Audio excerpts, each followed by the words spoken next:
Convince people that we have to put a stop to it. So to stay focused, I think, is our mission on this one.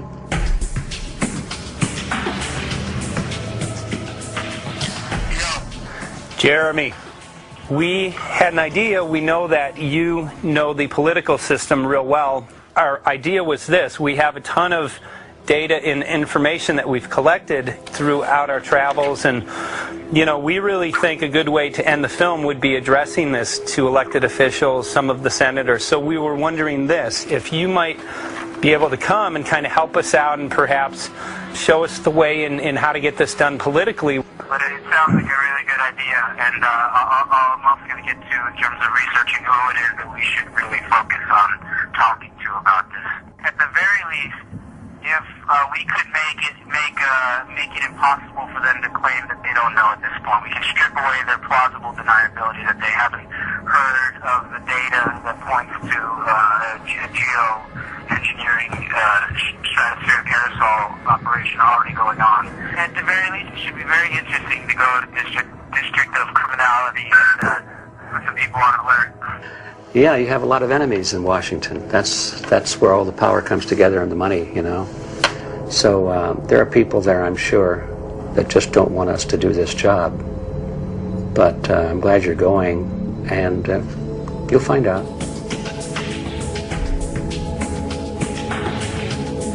We took the data to Washington, D.C. There we presented our elected officials with the following letter.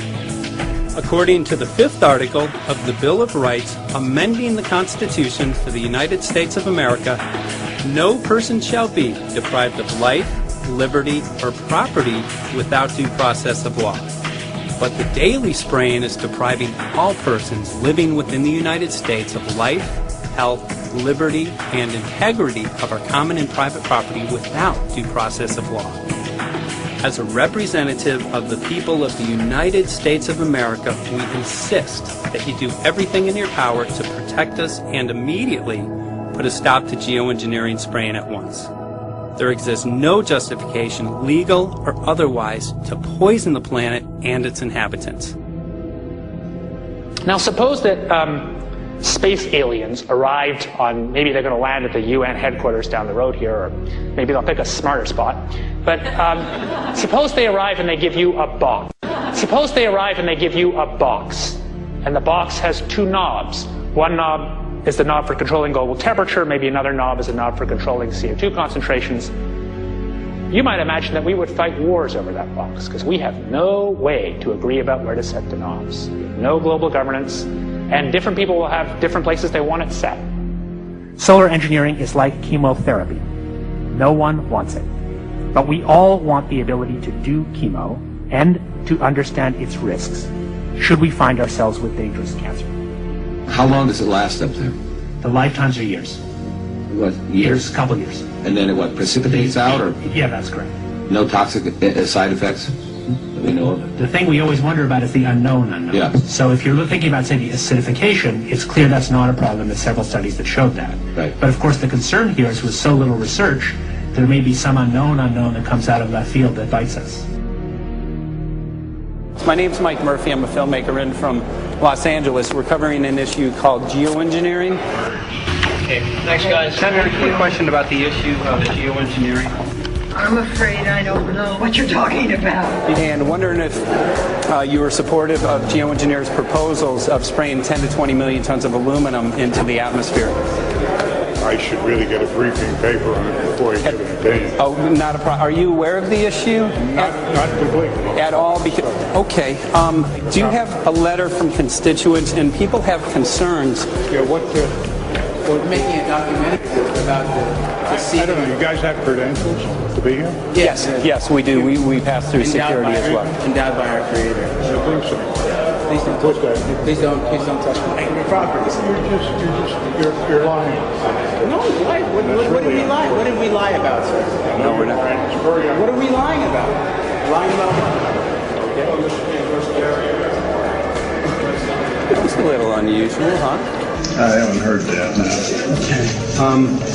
You're not aware of it? and it appears that these programs have already been deployed. You know, I had to look at that proposal, and so, you know, why don't you let me review it? I can do that. Are you aware of? Actually, I'm going to go. Yeah. Let me go ahead and get that. I will take a look at this, and I will act accordingly. General, this program, this openly covert program of the aerosol spraying, stratospheric aerosol spraying, geoengineering, using tons of aluminum, spraying it up in the sky. I have no idea what you're talking about. Okay. Commonly called chemtrails, sir. When you were the head of NEMA, did you see the aerosol trails? Mike Murphy from Los Angeles. Hi, sir. And we're covering an issue called geoengineering, and wanted to know if you're supportive of geoengineers' proposals.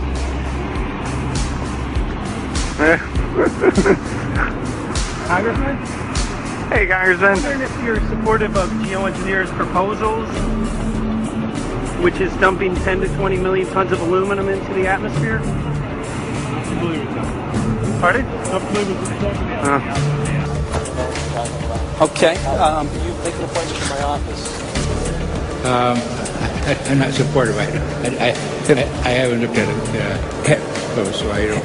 Have you heard of the issue? Because it's becoming mainstream in public, and there are actually congressional committees which are being formed to talk about these programs. Mm-hmm. Yeah. Well, I think when we drop anything into the atmosphere, we should know prior to the effect of that, right? Yes. And if we don't have the knowledge as to what the effect will be, we shouldn't do it. I think there are 4 different options for thinking about deployment of geoengineering. The first one would be we just ban it. I would argue that one does not want to get too firm a restriction in place on small-scale studies early on because it'll tie the science hands. I think what the science community ought to be trying to do is say, if you do small-scale stuff inside this space, and it's a scientific question what that space ought to be, there shouldn't be a lot of oversight and restriction. Congressman? Excuse me. Hi, I'm Mike Murphy from Los Angeles, covering an issue called geoengineering. These guys are running from the geoengineering issue. I wonder why. I'd have to talk to my staff. I don't know what your details on that are. Have anyone made you aware of the issue, or? Sir? Congressman, your committee talked about geoengineering last November. Are you in support of those proposals? I'd love to give you a paper. Geoengineering? You know nothing about the geoengineering issue?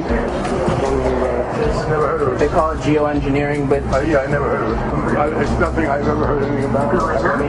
When we looked up in the air today outside D.C., we saw this stuff going on. Quickly, have you heard of geoengineering? No. The proposals to shoot 10 million tons of metals into the air.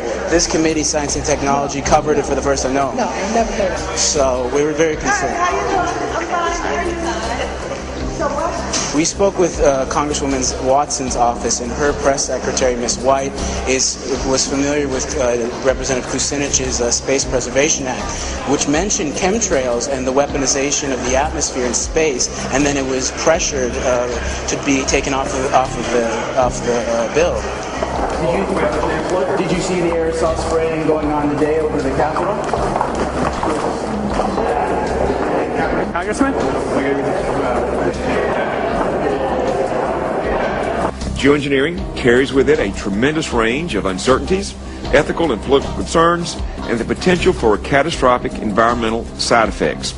He's not one to do interviews very often, so not unless we usually really pressure him into it. Okay. So don't, all that is don't hold your breath. As chairman of the Committee of Jurisdiction, I feel a responsibility to begin a public dialogue and develop a record on geoengineering. We want to know if you're supportive of their measures by spraying 10 to 20 million tons of aluminum into the atmosphere? No, I think we need to have more research. Okay. And about the issue of current deployment, there's literally a mountain of evidence that many people believe proves the deployment of these programs. any knowledge of that? No, there's certainly not a mountain of evidence. But I do support research into geoengineering, and I also support looking into the international governance of that. Okay. I hope anybody that has studied it knows, at least I think, that it's a radical proposal, and I hope we don't have to use it, but there may come that point in time where we do. Now, if we could provide you with the evidence that suggests that these programs are and have been ongoing, would you be willing to address this publicly? We've had about 3 or 4 hearings on it. We have addressed them publicly. Well, not about the proposals, but about the current deployment of these programs. Citizens. I don't support the current deployment. I think we need to have more research, and they have consequences that go beyond one nation, and so I think that there needs to be governance for that. Governance is not simply an issue of deployment, but governance before deployment in terms particularly of large-scale scientific fieldwork. I concede that on this subject and in general, it's not popular to talk about global rules. And when these people started talking about the need for UN Security Council oversight, a supranational environmental security enforcement with a strong mandate by the UN, it really is clear that they're looking for a global power behind the manipulation of the environment. But I do think it needs to be sort of an international kind of treaty that does tie and bind all nations into a common fate. It is a common fate. And unfortunately, it's not just big governments that could do this. It is small governments. It is billionaires probably could figure out, I'm going to save the world all by myself, and I won't bother to mention it. How do we decide when there's a planetary emergency? Whose hand is on the thermostat? How do we decide when to start it? There's no way to do that right now. And what if we do start doing it, and then by some problem with the technology or with the will, we can no longer do it? In a year or two, the aerosols will come out of the atmosphere and temperatures will shoot up at a rate much faster than it's going up now. And it's that rate of change that's hard for us to adapt to. So once we start it, we'll be sort of locked into doing it for a long, long time. And so with basically no end in sight. Boeing would pursue this to make a profit, right? I mean, financial motivation to do this. Let's see. So let me not speak for Boeing. Is that allowed? Okay. Yeah, well, it is what it is. No, but someday, if the U.S. is going to decide to do this stuff, they're going to look to a company who can do it, and you want to be positioned. Boeing would rather get it than Lockheed Martin. So certainly we have an industrial base that helps the country take on technologies and large-scale challenges like national defense, and we do that both for a profit motive as well as I think as a national service. So I think it would be truly disastrous if we discovered a few years from now that there was a black program that some government had stood up to sort of learn on the quiet how to do this. It's pretty clear you can cool the planet, but you will not and cannot bring it back to exactly the same climate state you started with.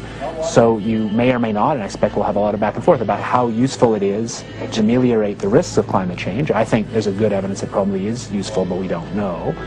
But it certainly can't get you back to exactly the climate you started with. I think everybody agrees with that. Do you think you'll see deployment in our lifetime? Let me say I hope not. Al? I would agree. I hope not. I hope not. Okay.